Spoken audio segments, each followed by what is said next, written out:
Bill Heflin, you're seeing walking around there. He almost had a false start there, Dave and Bo. Bill's the type of guy like some of the older golfers who just want to go out and get it done.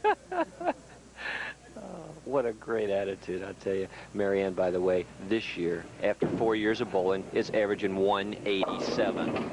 Tom. Nice. 4 years of bowling, 187. That's fantastic. And you know what? With proper instruction, the right attitude, almost anyone can do that. If you get out and you bowl, and this note in front of me has a join a summer league. I have already, Bo. I'm in my summer league. It's going to be interesting, too. It's a family affair. That's right. There'll be 8 of us going out there and competing the hammer and tong against one another. An interesting thing, too, we're pitting the spouses against one another on opposing teams. So if Sandy cooks me a bad dinner or treats me improperly, I will thrust her with a triple. Jim Beckler up in game number 2 here against Bill Heflin. Just in case you've joined us, Bill Heflin a winner in game number 1 against Kerry Logan, a whopping 245 to 220. Now taking on Beckler, who is, we saw Mr. Beckler a little earlier in the year over the Super Bowl in Erlanger, Kentucky, in week number 3. He's back looking to pick up the 7-pin spare in week number 8 here at LaRue Lanes in Highland Heights. Tom, I have to tell you, yesterday were a certain gentleman last week that we had on the show who couldn't quite make the 7-pin. Do you recall? Yes, I do recall. He was still having his problems yesterday. You have to get out. You got to work on them single pin spares. They're not that tough. Chris Trentkamp is the one we're talking about, ladies and gentlemen. And Chris is one of the most likable people I've met in a long time, and he's about 0 for 30 as far as I've seen on 7-pins. He was having a tough time with that awkward southpaw motion of his. Bill Heflin. Second frame. He's back on the strike trail. We talk, you know, Tommy, Bo, we talk about not having to do certain things to be a good bowler. Right here. Contrasting styles, if there ever were two, we're looking at them in this match. Bill Heflin, slow, methodical, nice roll on the ball.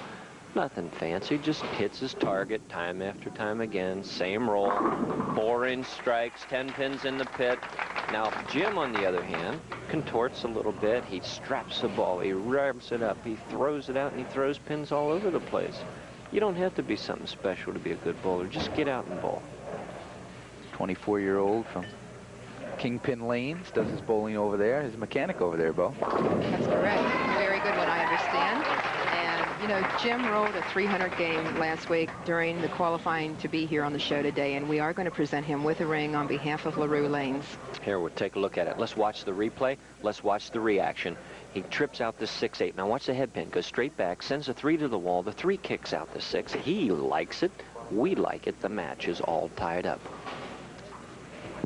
Beckler qualified with the 747 to go along with that 300th game that he rolled. And another strike. I think you get a chance to see how he did the 747. Both players lined up, setting up the match. They're playing both lanes identically, 13 and 14, right over the second arrow or 10th board. And the ball winding up in the 1-2 time after time again. Not many spare situations here. See a little bit of the crowd, Bo, with some of the BPA proprietors in there? That's correct. We have a lot of proprietors here this morning because they're all going to participate in the parade this afternoon. We have a couple entries. We have Sam Coleman here from Coleman Lanes, Tom Murphy, our president of the BPA from Stones, Dan and Jerry Bettinghouse from out at Eastgate, and Doug Martin showed up this morning, a little early for Doug, from Super Bowl. Come right around on 275 and says hello. Speaking of coming right around, Bill Heflin on that strike trail with 4 straight as we take a break midway through game number 2. When we come back, the completion of the Heflin-Beckler match on Hudepohl's TV King of Bowling. Heights, Bo Hudepohl and Dave Newrath. I'm Tom Verrado. We're midway through game number 2, the Jim Beckler, Bill Heflin match. And you're taking a look at the back, now the front of Jim Beckler. And we're going to see the side here in a minute.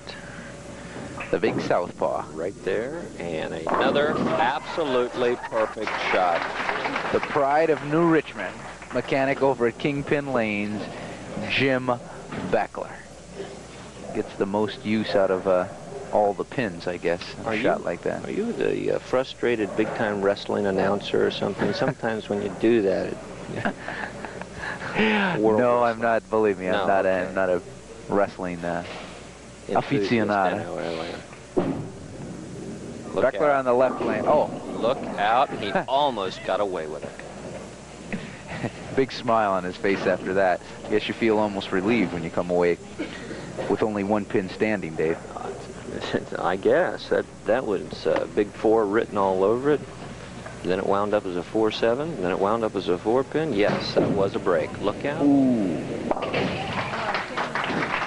Kind of banged into the ball return on that one. Fortunate enough to pick up the spare. Bill Heflin now in the 6th frame.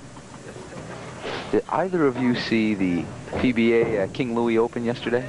Did you get the? I know with qualifying it's kind of tough, but Dave, did you happen to see that?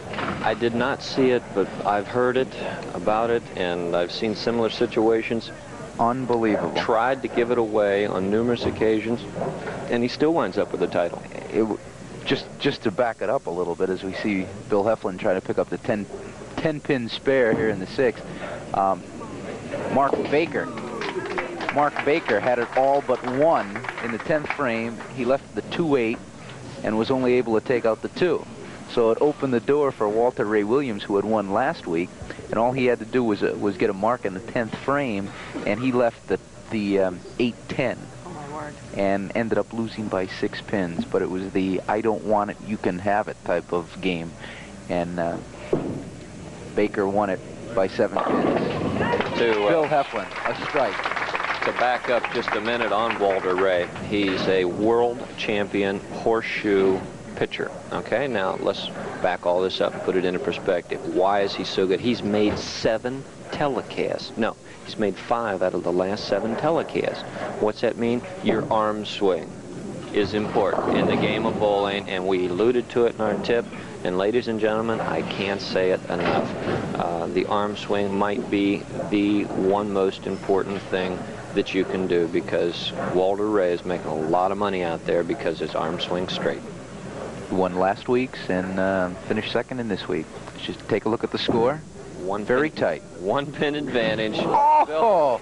Bill Heflin, I mean to tell you, this is as close as you're ever going to see it. What do they say about an extra coat of wax?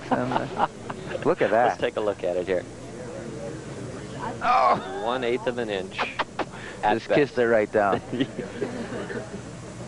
Jim Beckler is 1 pin down, a spare working against Bill Heflin's strike, immediately makes that 11. For all intents and purposes, he's 11 pins in the hole. Boy, he was staring right into the face of a 7-10 on that one, Dave. The light shaker that Bill Heflin had the first game. Same thing. As we mentioned, we're at LaRue Lanes, and Bo, I guess with the Kentucky Wildcats in the NCAAs and doing so well, it's not hard to see why the Wildcat spirit is all over Kentucky. That's for sure, and there are some Wildcat fans that live over here at LaRue Lanes. They are just a fantastic group of people, and what they've done is they're going to have a Wildcat singles tournament here at LaRue Lanes on May the 17th and 18th, and it's a tournament that has prizes for handicap and scratch scores. Male, female, anybody can compete, and if they want some details on it, I think Charlie at LaRue is probably better to give them than I would be at this point. Charlie Golfus. As Bill Heflin, another strike, another day at the office for Mr. Heflin. That makes 7 in 8 frames. Close enough. Close enough. It'll be 7 6. here after Yes. this shot. Deja vu. Tommy, you're a mind reader and don't even know. It's pretty easy to do that with a man like Bill Heflin at the line.